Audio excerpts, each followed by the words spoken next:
പാതിരാത്രിയിൽ മസ്താനിയും റെന ഫാത്തിമയും കൂടെ മോഷണ ശ്രമം നടത്തിയിരിക്കുകയാണ്. നമ്മുടെ മസ്താനിയാണ് മോഷ്ടിക്കാൻ ഇറങ്ങുന്നയാൾ.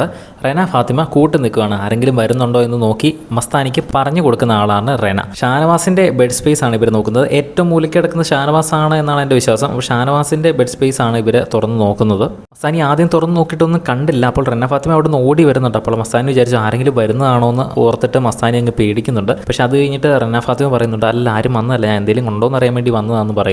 അത് കഴിയുമ്പോൾ തന്നെ റെന ഫാത്തിമ പറയുന്നു, ഇനി ആരെങ്കിലും വരുവാണെങ്കിൽ ഞാൻ കാ എന്ന് ഉറക്കെ പറഞ്ഞേക്കാം എന്ന് പറയുന്നു. ഒരു സിഗ്നലാണത്, കാ എന്ന് ഉറക്കെ പറഞ്ഞേക്കാം എന്ന് പറയുന്നു. അങ്ങനെ റെന ഫാത്തിമ വീണ്ടും അവിടെ ഡോറിൻ്റെ അവിടെ പോയി നിൽക്കുന്നു. മസ്താനി വീണ്ടും ആ ബെഡ് സ്പേസ് തുറന്ന് നോക്കുന്നുണ്ട്. പക്ഷേ പ്രത്യേകിച്ചൊന്നും കിട്ടിയില്ല. സംഭവം എന്താണെന്ന് വെച്ചാൽ നമ്മുടെ വീക്കിലി ടാസ്കിലെ തൊപ്പി ഉണ്ടല്ലോ, അത് ഷാനവാസിൻ്റെ തൊപ്പി ഒളിപ്പിച്ചേക്കുന്നത് അവർ കണ്ടുപിടിക്കാൻ പോയതാണ്. തൊപ്പി അടിച്ചു മാറ്റാൻ പറഞ്ഞിട്ടൊന്നുമില്ല. പക്ഷേ അവർ അടിച്ചു മാറ്റിയാൽ എന്ത് സംഭവിക്കുമെന്ന് അറിയാൻ വേണ്ടിയിട്ട് ആ ഒരു തൊപ്പി അടിച്ചു മാറ്റണം എന്നുള്ള ഉദ്ദേശത്തോടു കൂടിയാണ് റെന ഫാത്തിമയും മസ്താനിയും ഈ ബെഡ് സ്പേസ് ഒക്കെ തുറന്ന് നോക്കുന്നത്. പക്ഷെ ഒന്നും തന്നെ കിട്ടിയില്ല.